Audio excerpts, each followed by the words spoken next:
All right, so I'm always interested in the business of video games, working in it with Alienware, Nexon, companies like that. And it's not like I know a lot, so I have to go and read and reach out to people that know what they're doing, and that's exactly what we're doing today, speaking with William Volk, CEO of Playscreen, legendary CCO, oh, CCO. CCO, I'm sorry, CCO of Playscreen, and legendary developer of a lot of awesome video games. Go look it up. You guys don't know, you should know. But thanks for coming on with us today. You're welcome. Thank you. So there's a few topics that I saw, and in the Obsolete Gamer channel, there was even some links to it. And one of the first things that I saw that was really interesting, and I know that this goes to one of your wheelhouses, was how they were talking about PC gaming, especially with digital downloads, have like trumped mobile gaming.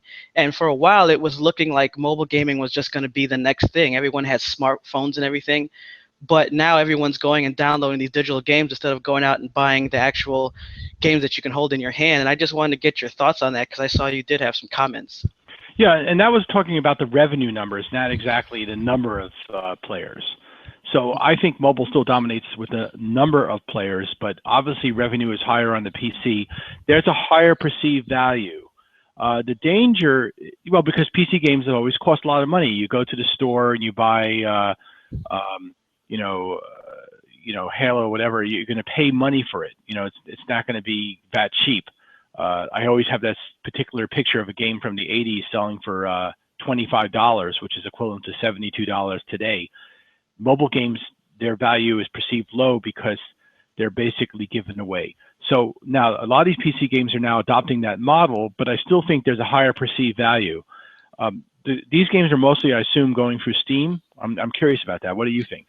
Yeah, so most of the time I think it's Steam. You have some others like GOG Gaming for older games. You do see a little bit from Origin, from the EA guys, but it seems like people still, Steam is number one. Yeah, and Steam is a good store. They tend to curate the content a little bit. By that I mean they tend to pick winners, and because of that, there's less crowdedness. The mobile game market is so crowded with titles showing up, hundreds of titles showing up every day. I always joke that for the entire history of the NES console, Nintendo Entertainment System, there were only 768 games released for North America and Europe. And on the iPhone, you'll see that in days. So the PC market is better focused. There's a higher perceived value. The gamers are harder core. They're willing to spend more money. So it's not a surprise that that's the case. And in fact, PC gaming, I believe, is trumping consoles for the first time in a long time, right? Yeah, and that's what it said in the report too, that it was even beating that. And I'm wondering if part of that could be because of the battle. I mean, obviously you want to have the competition and everything, but it just seems to me like even back in the NES versus Sega games, you had it where for the most part you'd have your main titles being crossover. Now everyone wants to pull in these exclusives, and some of them turns out to be a bust, or at least maybe not worth what they paid for it to be exclusive. Well, yeah, The Last of Us, which is a Sony-only title by Naughty Dog, right? I think that's a great game. I would love to play that on my Mac. I'd like to play it on a PC. No, Sony has that as an exclusive, and I think that sort of like we're going to hold on to the exclusives tighter, maybe hurting it, because back in the day, like let's talk about Genesis versus Super Nintendo, which is really where Sega finally showed up in a big way. You had Mortal Kombat, and the distinction there was Nintendo had very strong rules about what would be allowed, and Sega was more open, so it actually helped the Genesis a lot. They're holding on to all these exclusives tends to make it difficult, but they're still, Activision's now still the largest game company. Call of Duty, is the largest game in the world in terms of, I think, dollar revenue, and there's a new one coming out that's even more expensive. That's going to be gigantic. They'll have that across platforms, but maybe it's because now people would rather play them on the PC. I, for one, never enjoyed playing a first-person shooter on the console. I never got it. I'm sorry. Yeah. I know I couldn't do it. Let's put it mildly. I do play a lot of Counter-Strike Source. I do. Because I'm doing a lot of creative stuff for the last, in terms of marketing for almost the last decade, I'm on Macs, and Counter-Strike Source is a Steam game that I play in the Mac, and I just can't see. I've tried using console first-person shooters; they just don't have the feel. of it all. And of course, we have other things coming online soon. We have VR, Oculus, and all that. But the PC is, for many games, a better gaming experience. And I was wondering, do you think that perhaps as far as why people are turning away from mobile games is that you have some titles that they tried to make their own for just mobile, like this is going to be a phone game. But then when other people introduce things like, Final Fantasy games where you can play against all your old bosses and things like that, that seems to be a lot of games I see people playing a lot of. Is it that the more casual games just aren't drawing in the people that they thought they would? No, they do. They do. They just don't bring in the revenue they thought they would. Obviously, you go on an airplane, just walk down the aisle on a flight and watch what people are playing on their devices, their pads, and their tablets and their phones. It's Candy Crush-like games everywhere. So in terms of the number of people, there's a huge number of people playing mobile games. It's still the dominant platform in terms of just volume of players. But the revenue is tricky. We have games where they're great games. Like the Stick Figure Movie Trivia is a great title, but it's only going to earn pennies per player because what are we going to do? We can't charge for the game. And I'll get into that, and there's a reason for that. And all we can do is run ads that aren't too obnoxious so we don't tick off the players and lose them, or basically have a currency system, which we do, so that people can get a certain number of hints, then they have to buy currency to get more hints, right? It's the same trick everyone does. Why no paid mobile apps? Well, if you saw the article I wrote for VentureBeat, did you see the article on piracy I wrote for VentureBeat? No, I didn't see that one. Okay, we had a title. Our most successful title for Playscreen is Bocce Ball. Bocce came out in early 2011. It's hit about 1 million downloads. It was #1 app in Italy for some time. And a couple of years ago, we decided to make it a paid app because we were making extremely small money on the ads for a lot of reasons, partly because we could have done a better job of the ads, but hindsight's 2020. We put that game out as paid. The downloads went to almost nothing, but then we started noticing that there were a lot of people playing the game. The punchline is that in 2015, 97% of the downloads of Bocce were pirated, and that's not jailbroken phones. So if you look up Volk, my last name, Bocce, piracy, or Volk, Bocce, Playscreen, you'll see an article in VentureBeat where I discuss this. 97% of the downloads were pirated, most of them from a site in China where you don't have to jailbreak your phone. They have cracked the phone system, so they're using what's currently known as the enterprise software system where companies can distribute apps themselves, and they're using that to actually put on paid apps onto your device at no cost. And I think the article states that I took the top 10 paid apps and like 8 of them were available on this site. Stuff like the Angry Birds paid, or the Ellen DeGeneres app where you hold the phone up to your head and all that. So paid doesn't work on mobile at all, but paid still works on PC, absolutely, right? There are a lot of, even the games that have digital items, they have in-game purchases, I forgot the name for this in PC. They have their own name for it, but in-app purchases. Like a la carte? Yeah. Well, there's a name for the content they have when you can buy more content in a PC game. There's a special name for it, and it eludes me right now. But the point is, you can charge for a PC game. People expect to pay. It's expectations. I always wish that Apple, when they had done the App Store, had said the bottom price for apps is going to be 99 cents. We're not going to have free. You can only do 99 cents or higher. If they had done that, the entire industry would be different. Maybe Google would have come out and done free apps just to compete. So the pressure to basically release apps as free apps is very high, and the price is eroded. So even though everyone is playing mobile games, most people never pay for them. Typical game, 5% of the players may make a purchase. The best games out there where they've done a fantastic job of appealing to obsessive personality disorders, those games might get 20% of the people paying. I mean, Playscreen's best product in terms of the company is our casino product in the UK, which is only in the UK, and it's a real casino game. People are winning real money, but you can't do that in the United States. So our games in the United States, like the bocce game, the poker game, they're all free-to-play games because that's what's required. It's basically the industry has done it to itself. It's sort of everyone decided that that's where we're going to go, and it's fueled by a lot of things. And I would say that most companies in the mobile space, if you just look at companies, all these developers, most people are probably losing money. I think that's pretty clear. Only a few companies are profitable. I just find it strange because if you think about it, with like Steam and games like that, you see a lot of people talk about, oh man, I spent so much on the Steam sale. So it seems like there's a lot more consumers who are saying to themselves, yes, I may want this game when it first comes out, but I may buy all these other games when Steam have these crazy sales where all these games are like under $10. And you can go on there and, like you said, we're free to play as well.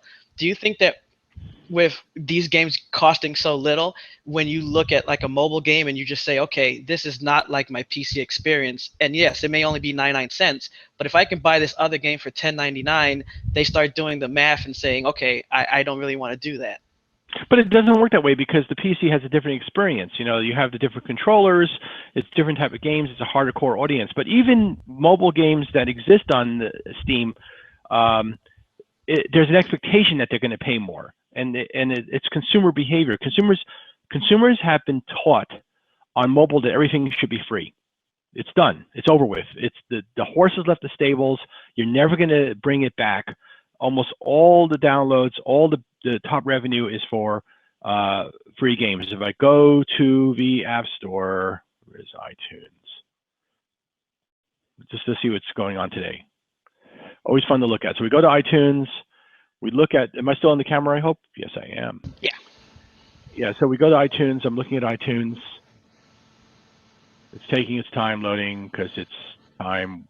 This is not a Time Warner ad. Don't get Time Warner, don't get Time Warner. Top grossing. So let me see if I can actually, I don't know if I can do that in Google Play. I don't know if I can share my screen. Can I share my screen? I don't think so. I don't think they implemented that one. All right. Well, I can just tell you right now. So I'm looking at the top 10 money-making games. Free. So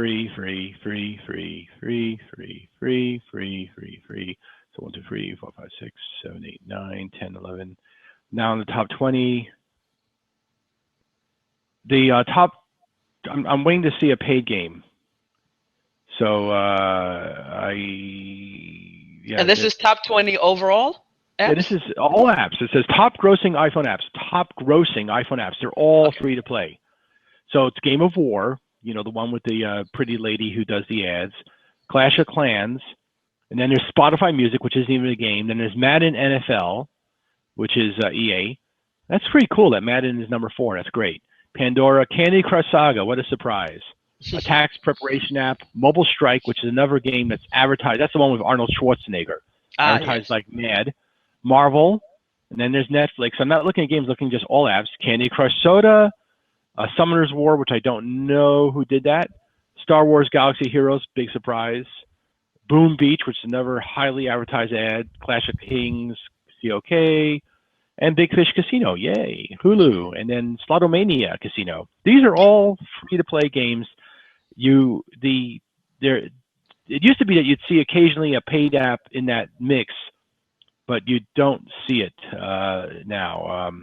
Do you think that the ads that they do, like Arnold Schwarzenegger and for Clash of Clans, do you think that really works? Because I mean, when I saw it during like NBA games or something, they'd show that too. It's like they weren't even saying we're going to put this on during, like, I guess you would say geek or gamer programming, like, you know, comic book shows or something. They put it everywhere. Do you think that really has an impact? Yeah, because everyone has a mobile device. The curve, you know, for like, okay, if you go here, this way is like, you know, greater sales to lesser sales, and the amount of dollars, it's extremely steep. It's a very asymptotic curve. All the money is going to a few top apps. It's completely, there is no long tail, really. It's all, in the games on mobile, it's a few titles that make almost all the money. And so these games are extremely well designed. I know I've been told that companies like King have psychologists in their company to design the in-app purchase stuff so that people are compelled to do in-app purchases. So Candy Crush Saga is well known for having one of the highest percentage of paying players. So they're making money on their players. They can afford to run ads. The problem with this business is that if you talk to the ad people, they'll say, well, we can drive a download for $2, $3. You can make more than that per player. And the answer is, for most companies, you can't.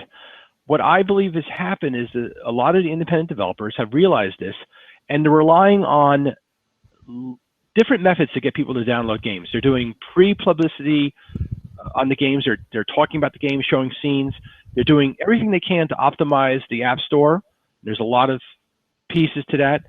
And they're doing anything they can to get people to download the title and hope the title gets a hit, including getting featured by Apple or Google.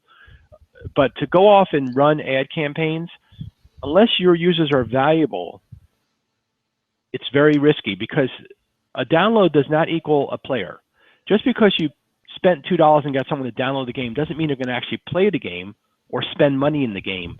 And people are losing money by doing this. Even companies that are large, they were really successful, like Rovio, Angry Birds, they've had to scale down because they realized that the world has changed. They launched Angry Birds in the era where you could charge $2.99, $3.99, whatever for a game, and they were an enormous success. In fact, the Angry Birds movie looks hysterical, and I think they're going to survive. I think they're going to do fine. They'll figure it out.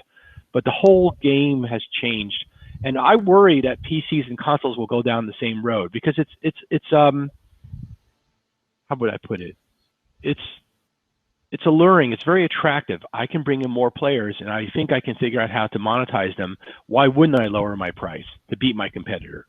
You know, but I trust Activision will do the smart thing, because Bobby Kotick, who is the chairman of Activision, is no dummy. I actually worked for him. I know him pretty well. He is maybe not as liked as other people in the game industry, but no one knows more about making money in the game business than Bobby, and he's not going to do anything stupid. He'll basically make sure his great franchises are still valuable franchises. What's interesting to me is when you see people who are gamers and they look at these games and they decide how they're going to buy things. So I take some of my friends who are playing League of Legends. So you can download that game for free. You can play it for free. But then it says, okay, if you want these skins, which aren't going to have any impact on the game, you have to pay real money. And people have no problem spending so much money just for like things that are just for appearance. Counter-Strike. Yeah. Hats. I love it. I mean, and that's cool. That to me is great. In fact, I like that. I think that's better than what I call pay to win, where you basically, in some games, particularly, you know that if you spend money, you get things that will actually make you a more competitive player. I don't know if that's so fair. You know, different weapons, different armor. That's not necessarily the best thing in the world. So I'm all for like dressing and stuff. Like in the poker game we have, free-to-play poker, people buy items, digital items that they give to other players. They do it just for status. You know, they'll just to show that they're really great players. That's cool. That's really cool. What, you know, I'm trying to think, like, you know, hints in a puzzle game, hints, you know, a trivia game, hints are fine, you know, but when you get stuff like, you know, epic armor or whatever, it costs more and you can basically beat other players, or that's not necessarily good. But there is some benefit, I guess, to having games where people pay money to advance quicker so they can get to a higher level. That might be fair as well. But you know, the industry is what it is. I cannot believe how this thing has evolved. We went from a business that was so high value, where every title sold was worth so much, and even though we've made a bargain, we now have everyone playing games. Everyone plays games. Just go to any public place and watch what people are doing on their phones. Everyone's playing games, but the value of these games is so small. It's a different world. I also suspect that the advertising supported stuff is become very popular, because for a lot of developers, it's a simpler solution. They don't have to do the psychology, the in-app purchases, the currency, and all that. They can just build a game they like, put ads in it, and hope that it takes off like a Flappy Bird. You know, yeah, right. We'll just do something cute. Maybe it'll take off. Maybe it won't. I mean, yesterday I'm just curious actually, because yesterday I had a situation where I saw a bunch of downloads on a game we did about the election. So I was wondering if that continued today. Let's see. Yesterday, so on Tuesday, there were a bunch of downloads of the candidate. There's still a bunch of more downloads of the candidate. So what happened there? We didn't do anything. What happened there was someone must have talked about it on talk radio, because we did nothing. So yeah, I mean, that's what a lot of small developers are doing. They're trying to survive, by doing clever things like that. Well, what's interesting is that when downloadable content first came out, gamers are really DLC, yeah. and then they were like, oh no, what is this? What if Mario Brothers had that? And even I have said that for some games, because you have different levels of downloadable content where some of it is really good and you feel like it's worth it, and then other ones seem like they're just tacking it on, like they're removing something from the game and then charging you extra later.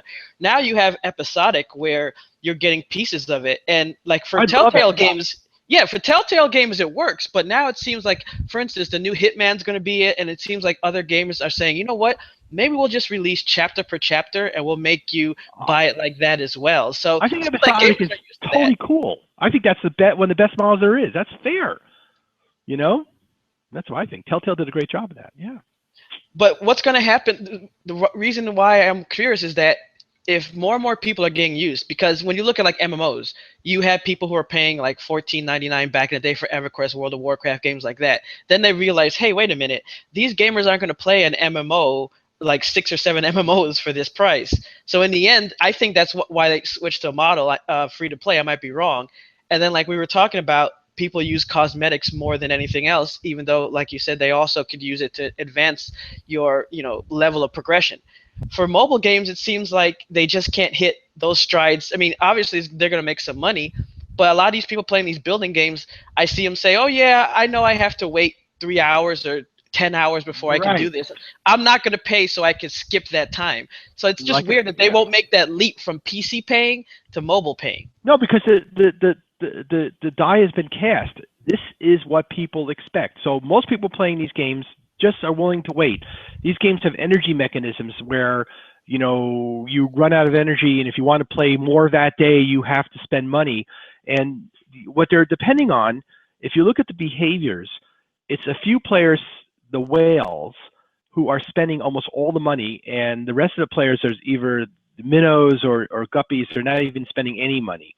So they depend on those whales, and other players are simply content to just play the game for a little bit and then wait till tomorrow before they can play it again. That's the truth, and why did this? As I said before, what happened? Think of it this way: before there was the app stores, if you wanted to publish, you either had to find a publisher that would take your game, or you'd have to go onto a console where everything was highly restricted. The phone business before the app stores was also highly restricted. The phone companies, the carriers like AT&T and Verizon controlled that, and they would only allow a certain number of titles.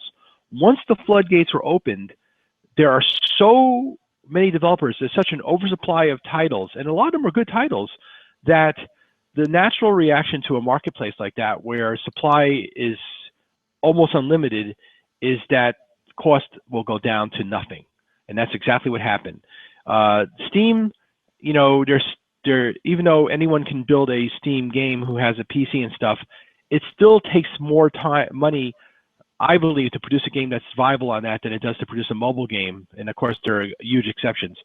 But that has kept the supply down. But as the supply grows, the price will erode. It's like gasoline. Now seems to be a glut of oil on the market, and gas prices are lower than they have been in half a decade. That's why. It's just simple supply and demand. And mobile, in addition, has created a culture where no one expects to pay for anything. What do you think about overall the type of mobile games? Because originally, when I first saw it, I started to think about like Tetris on the Game Boy. When the Game Boy first came out, I have across multi-platforms because you had grandmothers playing Tetris on it. And to me, I thought, oh, well, that's how they're going to really make their money, because people will play these Tetris simple type games where those will be the ones that blow up. But then you see these more complicated games that actually have a production level to it, and that's making it too. And then yet still, like when we talked last time, we were talking about, man, wouldn't some of these old Nintendo games be great? People are just playing emulators using them, though. I want to bet Nintendo actually is on mobile now, right? The Pokemon Swipe game or whatever it's called. Mm-hmm. I was just looking for my Game Boy. I have a Game Boy here somewhere. Those games still work. When I can recall in the 80s, late 80s, going to people at Activision saying, look, Shanghai, which was the Mahjong game that Activision originally published, right? This is a big success, guys. We're selling this everywhere around the world. We should devote some of our budget to finding more games like this. This is an interesting marketplace. Tom Sloper was the producer. Brody Lockhart was the person who wrote the game, and he wrote the game. The man was paralyzed in a gymnastics accident and wrote the game with a stick in his mouth in the early 80s. This game was a constant moneymaker. It was like one of our most successful products, and no one got that. Myself and Sloper and other people wanted to do more casual games. Obviously, people did do that. You had Bejeweled. Tetris, of course, was a huge success. Those games will always make sense.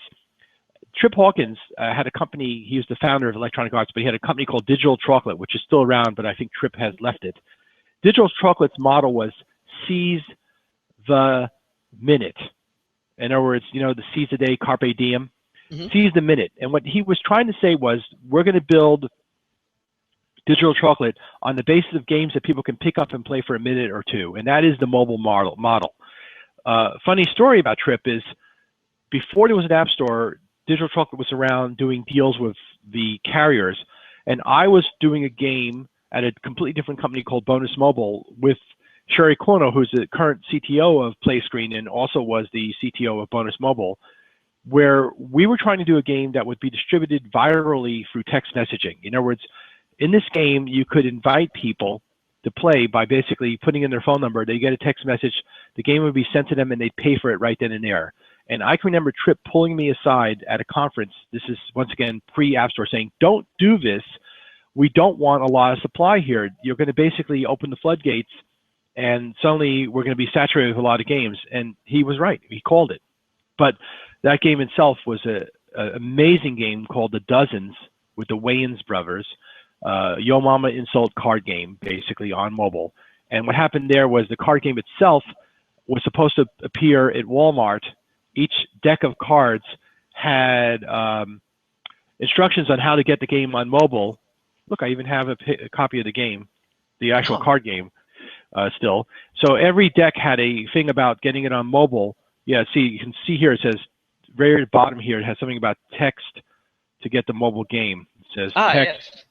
Yeah, so that game was distributed virally, but what happened was the cards were too risque. Walmart didn't pick it up. They put it in Blockbuster Video where it didn't matter. But I'm very proud of the fact that in 2005, we had a multiplayer mobile game with chat that ran across multiple platforms, including, amazingly, if you had the worst phone in the world, you could play it. You could play the smaller game with just text messages going back and forth. Boop, boop, boop, boop. Yeah, so that was, like I always say, I think if I were going to put a theme to my career, I would say he paddled out too soon. In other words, if in a surfing analogy, you want to hit the wave at the right moment. If you paddle out too soon, the wave comes over you. You paddle out too late, you miss the wave. We have tended to paddle out too soon, but that's good in a way because it always keeps you ahead of the game. And of course, at Activision, it led to the biggest success of my career because we took a lot of risks and we did Return to Zork, but which still looks good on video. When you look at it, it still looks, this makes sense. So yeah, Trip was right. The market got saturated and prices eroded. And initially when the mobile market hit, the model was, okay, here's a free game that's called the light version. Play the light version, see if you like it, and then buy the version. That lasted from 2008 to about 2009, 2009. And then Apple added in-app purchases. People started giving away the games of in-app purchases, and the revenue per title slid down, number of titles slid up. I don't know. I worry for the console people. Here, the console people or what I call AAA video game people, because it includes PC. You have budgets like, I think the budget on the latest Grand Theft Auto was over $300 million, right? Yeah, really high, like a movie budget, blockbuster movie budget. Bigger than, I think it's probably more expensive than any movie made. Well, Avatar was the most expensive movie made. I think it cost less than $300 million. But anyway, be it as it may, these people have to really take huge risks to put out these games. There's a lot of money involved. If the market evolves to free to play everywhere, once you get, if the next set of consoles, for example, don't have shiny disc or cartridge or whatever, if they aren't being distributed on Blu-ray disc or whatever, and people start doing digital delivery of everything, and the price goes to free to play, they too will go down that curve. How can that happen? Company A has a title called, Death from Above, right? Company B has a title called Airborne Assault, blah, blah, blah. They're full-blown first-person shooters. They're multi-million-dollar budgets.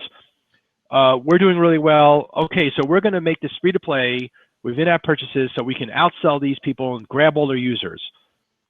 That's the start of a trend, and the logical end to that trend is a case where almost no one pays for anything. Well, do you think that community can play anything in that? Because one of the mobile games that I saw that was interesting that I only played for a little bit because it wasn't completely my style, but I'm fascinated, was Egress, where it's a game where you have these like invisible nodes that you can track on your phone, and it's supposed to be like, I think it was red versus blue. And my daughter plays that game, yes. Yeah, people would go out and meet to take out these nodes, and they even showed like across the world where they could connect these nodes together to capture territory, and then one side has more than the other. And it's interesting because it's almost like a augmented reality kind of thing, even though you don't wear anything on your face or anything. But it's interesting because they have like little things that you can buy in there as well. And when I talk to people that play it, they say it's almost like a little dirty little secret that, yeah, I had to buy some. I didn't want to buy these extra nodes, but I did because I really needed to, but I don't prefer to. That seems to be how they look at it. But I thought that maybe a game where you're having that interaction, almost like a Foursquare, but with a game built into it, I thought that would be the key to So you're talking about Ingress, Ingress? Yes, Ingress, yeah. It has very little downloads. It's not a big seller. Well, it has some. Let me tell you how much it has. I can actually give you it's an interesting game. I know about this game. So let's see what it says, Ingress. So let's find out how much it has. I have a way of doing that. Pay for it. Ingress has, so last year, Ingress did,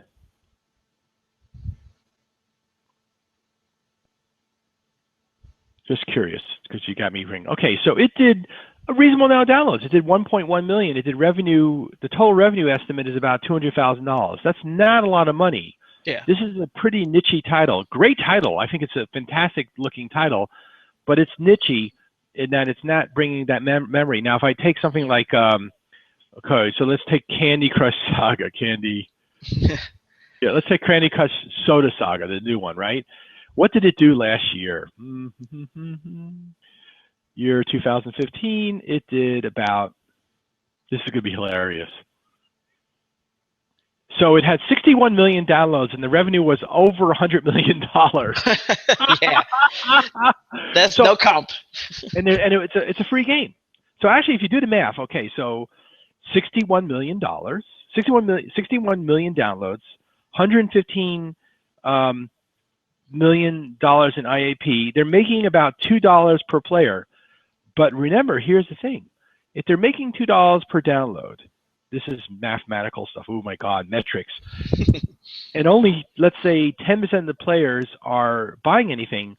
What that means is the players that are buying anything are spending $20 or more. I would suspect they're probably spending even more than that. So they're relying on a small segment of players who are addicted, like, well, not going to use any drug analogies, but they're addicted like they are to soda. And like people are addicted to soda, they're addicted to the game, and they're spending all the money. And if you look at, let's say, Candy Crush, the regular game, the Candy Crush Saga, the regular one, not the soda one, and you look at last year, this should be interesting. I think Candy Crush really got it because when I was playing it, what it was is you felt good as you were progressing through the levels. Right. And then you got to that one level, usually with a ton of jellies and other things, and you couldn't beat it. And then you kept looking at, if you buy this, this can help you. Especially when you got down to where you only need to take out 2 or 3 more candies. That's the key, I thought, because it's like you feel bad because you feel once I get over this hump, I could probably go another 50 levels. So you buy it and keep going. This is brilliant design. This is like, I do not disparage King. It's brilliant design, and it's hard to do. And there's only, so they're relying on a few players who are very hooked to the game, and they're spending all the money. Because I know they're not getting much more than, 10, maybe they even get 20% of the players to pay. But even then, even if you say, okay, 20% of the players are buying stuff, but most of them are buying very little. So that $2 per download number is an amazing number. I would love to see that happen in some of the other games we do, but when you're doing super casual games, it's very hard. You know, maybe, and this is where the advertising is a problem, because remember, advertising, which is mainly Facebook. Facebook is the #1 platform for acquiring mobile gamers, is a bid-driven system. So when you're selling a game, when you're advertising a game on Facebook, you're competing against King, and King is setting the price because they're bidding for downloads at a certain price. So unless you're making the kind of money per download King is, you're going to lose money. There is no way around that. And so, as I said, smart independent developers are realizing this, and rather than depending on just spending money, they're depending on reviews, they're depending on trying to get featured, they're depending on App Store optimization. They're doing everything they can to drive downloads without spending money on advertising, because the advertising is dominated by these companies that have effectively monetized their customers by appealing to whales who spend a lot of money per game. It's true. Yeah. And it's actually the way, and what I'm thinking is the same thing can happen to consoles and PC games. Why do you think Activision bought King? Oh yeah, and it's funny too, because I even made fun of that. I was like, wow, really, you paid that much for it? That was more than what it cost to buy the entire Marvel franchise, or even the franchise of LucasArts from Disney. The best deal Activision ever made. It's the best deal Activision ever made. Let me explain why. They get a big mobile publisher that has money coming in. Whoop. Activision makes money. It's just making the company larger. But King has the best people in the business at monetizing users.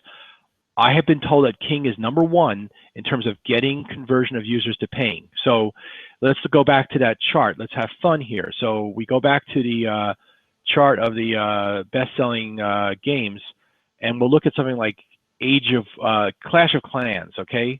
Which is, so we'll take a look at that one. Okay, so Clash of Clans, blah, blah, blah, blah.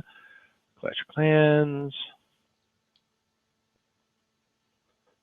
Okay, Clash of Clans is Supercell, right? Mm-hmm. And we look at last year. God, this is valuable stuff I'm doing. Woo-woo. And, you know, they're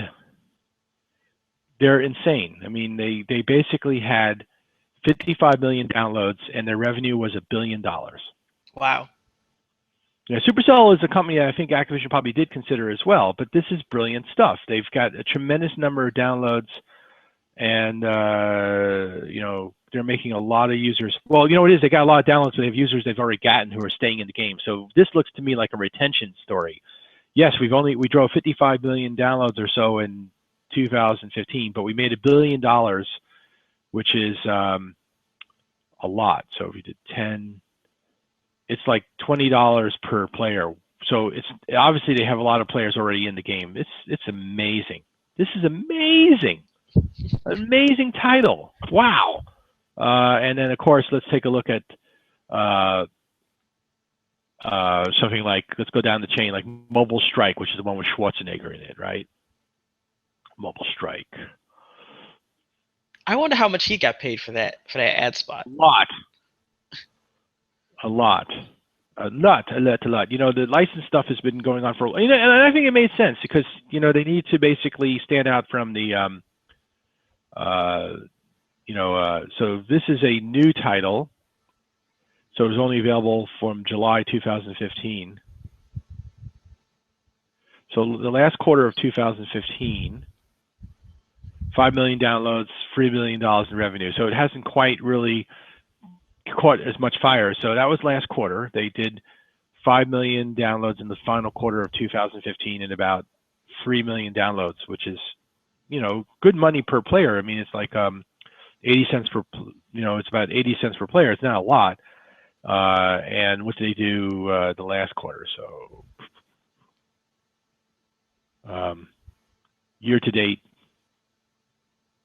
only 1 million downloads. So they may be losing money on this. They may be, they're not doing that great, but they're up there in terms of revenue per day. Yesterday they did, let me see, last available day I have in my stats is January 13th, and they did about $150 $100,000 a day. So they're going to do a couple. It's just not that huge. So and here's the thing about that. Mobile Strike is number 8 in top grossing apps, and we went down to a daily revenue of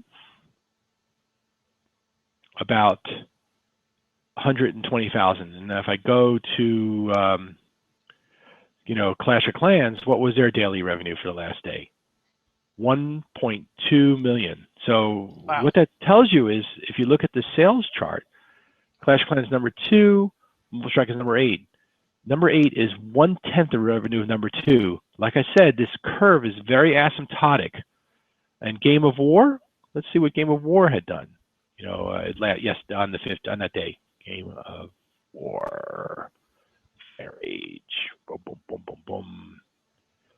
Well, it says it did 300,000, but I'm sure that's not exactly accurate. But there you go.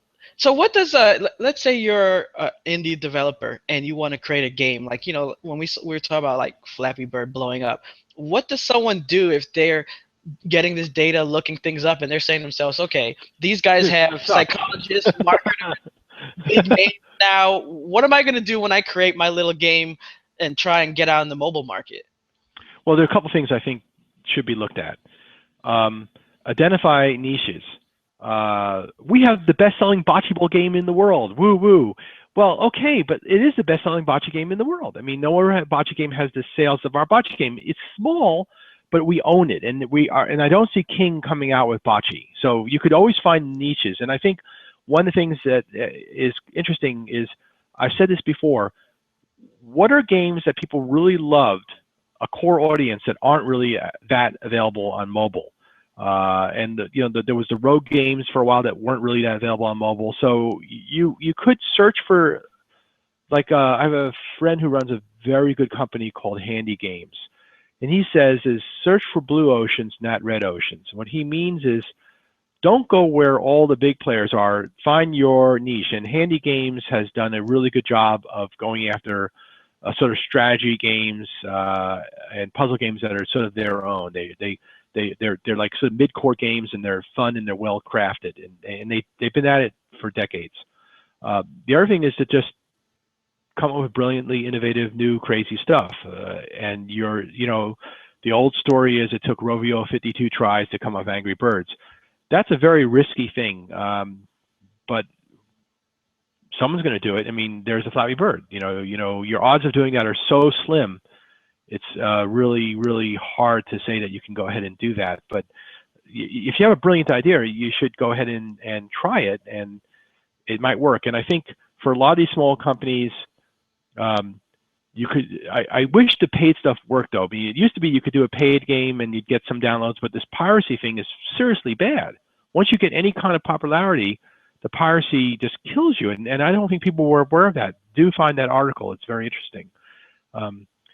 But there are niches, and brilliant stuff is brilliant stuff. So if I take a look at like the App Store today, let's just grab the App Store today, go back to the App Store, and see best new apps. So you have a game here called. Because as far as piracy, I was thinking that we have the same problem in PC as well, and the only way you kind of really beat it is if you have like some kind of game like Call of Duty or MMO where you have to be online. But it seems that you can get these games so cheap from Steam. I've had people even say, yeah, I used to download games, but now I can get them on Steam for a low price. Yeah, that doesn't seem to happen. Well, no, but here's the thing. People found a site in China where they could download paid mobile apps for free. So 97% of the downloads of Bocce Ball in the year were pirated. So I'm looking at the best new games. These are games that just came out.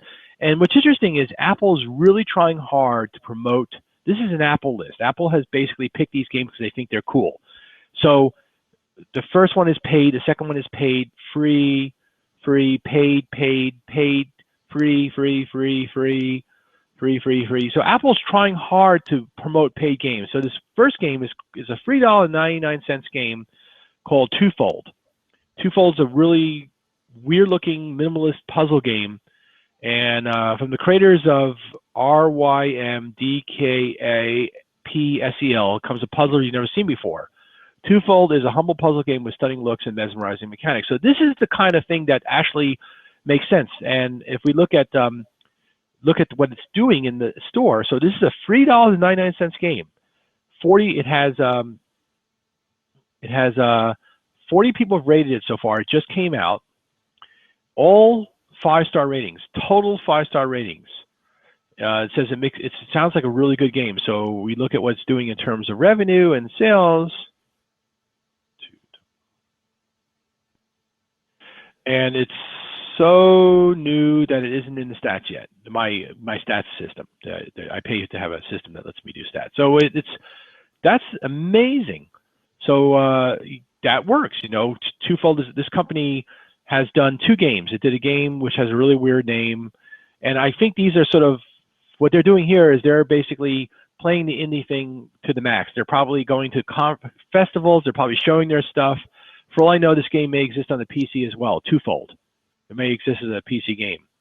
And then let's see what else. We have another game here for $1.99 called Open Bar. Keep them coming.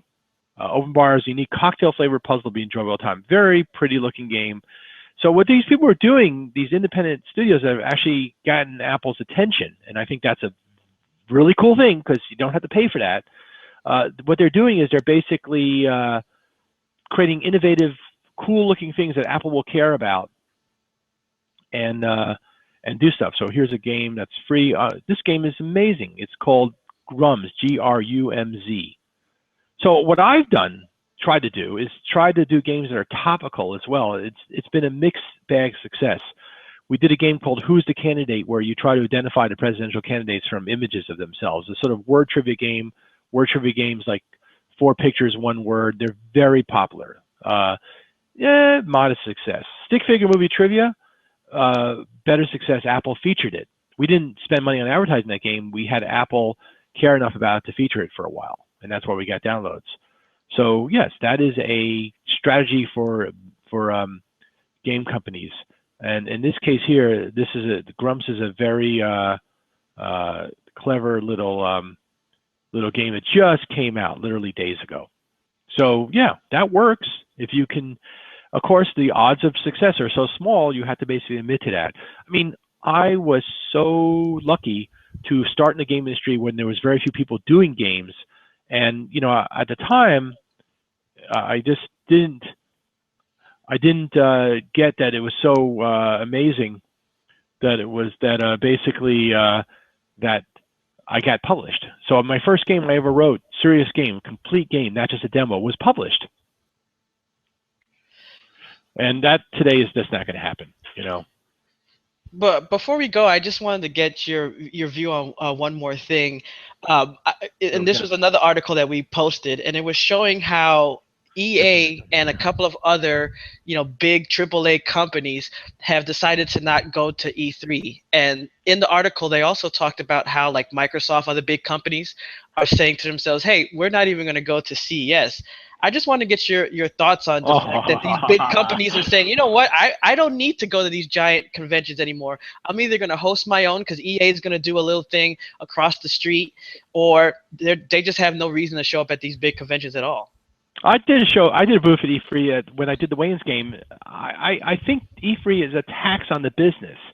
There's no consumers at that thing. It's only for the press. It's dubious whether it's making money for them. EA could start a groundswell. The day Activision doesn't show up is the day people who run that conference should get worried.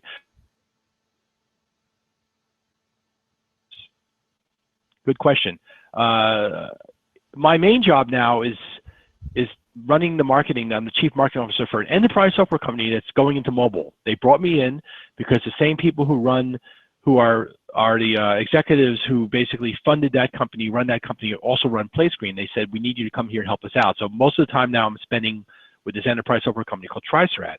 And we look at trade shows and we say, okay, how many customers are we going to generate from this trade show? How many people are going to give us their cards so we can sell them these expensive enterprise software packages that make their life better, right? We're trying to help people make them better. We're doing a mobile thing coming soon that's going to help people manage servers remotely, that type of stuff, right?